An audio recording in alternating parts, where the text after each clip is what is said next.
Basically any time online recently, you've probably been absolutely bombarded with advice on how to get ahead of 99% of people. You know the exact drill, right? Wake up at 4 a.m., jump into freezing ice baths, optimize literally every single second of your day, and just grind until your eyes bleed. But what if almost everything we're told about achieving extreme success is just completely wrong? Today we're breaking down a really fascinating analysis from author Mark Manson that totally flips the script on what actually drives top-tier success. And trust me, it has absolutely nothing to do with your morning routine. Okay, let's dive into this. Are morning routines and going into monk mode actually a complete waste of time? I mean, think about the endless stream of videos out there preaching relentless goal setting, ironclad discipline, and ruthlessly removing all distractions. The source material points out a pretty glaring irony here. Everybody has goals. The mailman has goals. Your housekeeper is extremely disciplined, and almost everyone is actively trying to remove distractions from their day. These aren't the secret habits of the 1%. In fact, when you look really closely at the most successful people in the world, there's actually very little monkish behavior to be found.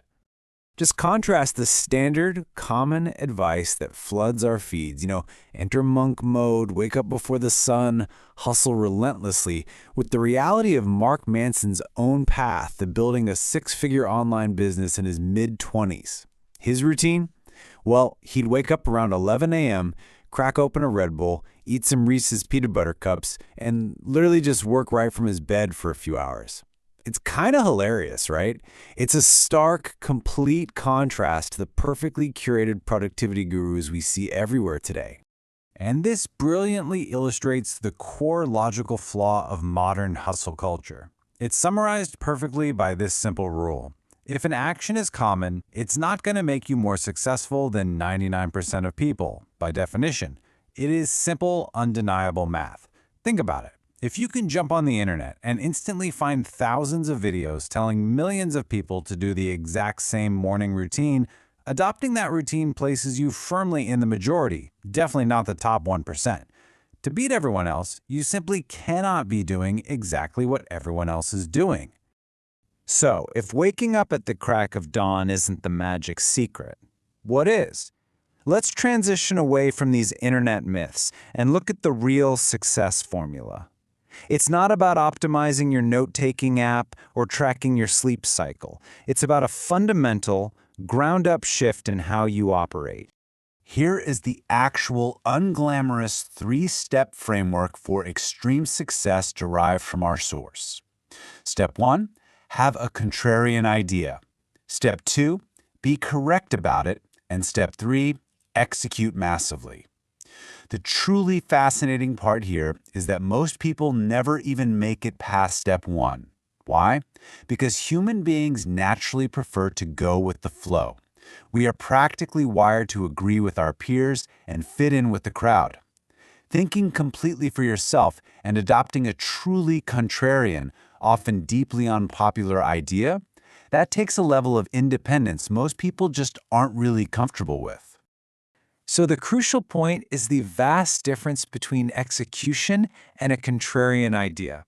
Execution gets discussed like 99% of the time because it's incredibly easy to observe and very easy to replicate.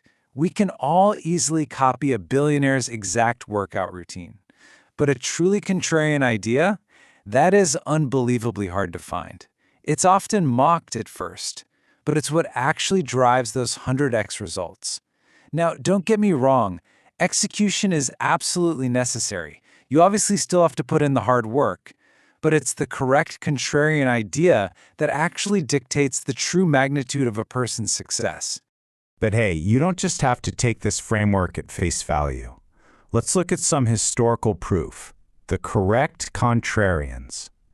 When we actually examine how history's most famous figures achieved their monumental success, their paths look very, very different from what modern productivity advice might suggest.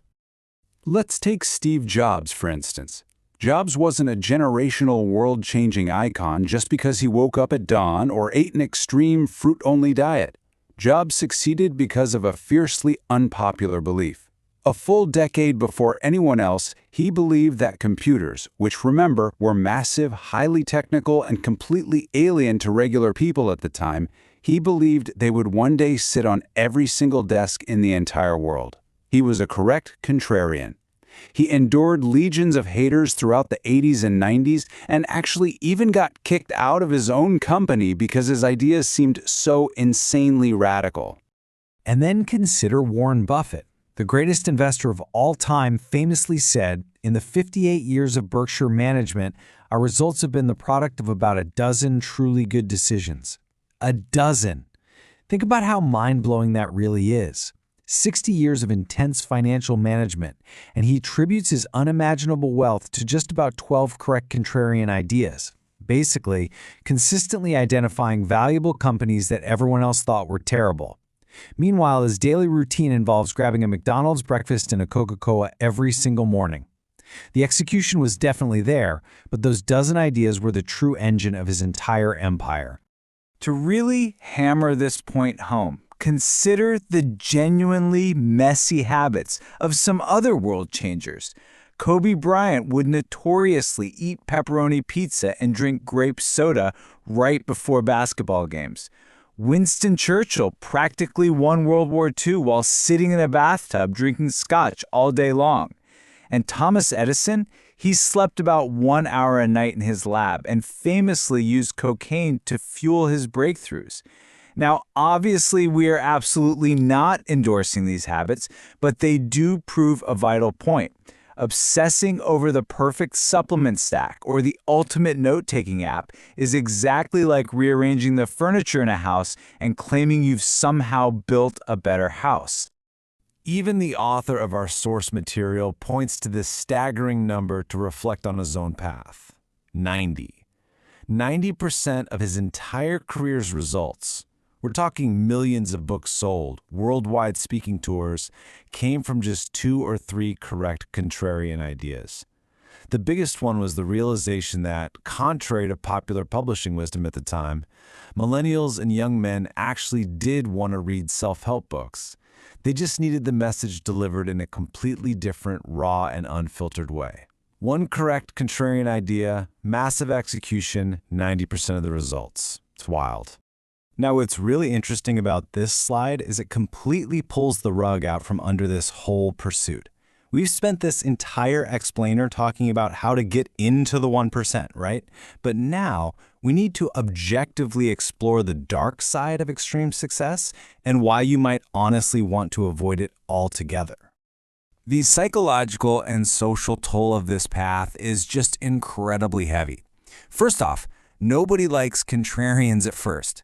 When you step out of line with society's expectations, people will think you're crazy, and friends might actively alienate you.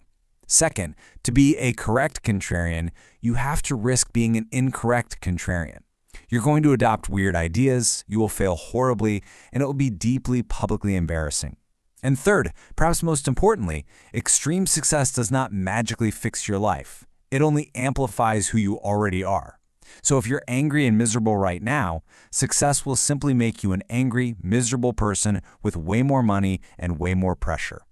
And this brings us to a major psychological hurdle. Going from an incorrect contrarian, the crazy friend with a weird business idea, to a correct contrarian who suddenly has immense wealth or status, that totally messes with everybody's heads. People often fantasize about extreme success because deep down, they believe it's going to bring them that external validation and approval they crave from their peers. But extreme success doesn't actually bring that. It really only improves the relationships that didn't need fixing in the first place. So, this entire analysis naturally guides us toward a massive paradigm shift, redefining your why. It urges us to step off the endless hamster wheel of hustle culture, take a breath, slow down, and really ask ourselves what finish line we are actually sprinting toward.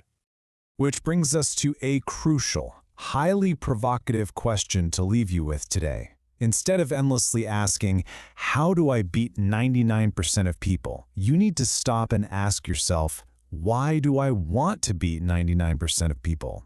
Are you chasing a correct contrarian idea because it's so unbelievably important to you that you simply can't imagine doing anything else? Or are you just trying to buy a nice car to impress people who ultimately don't even care about you?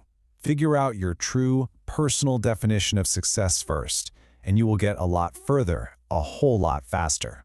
Thanks for joining me on this explainer, and I'll catch you next time as we continue to break down the world's most fascinating ideas.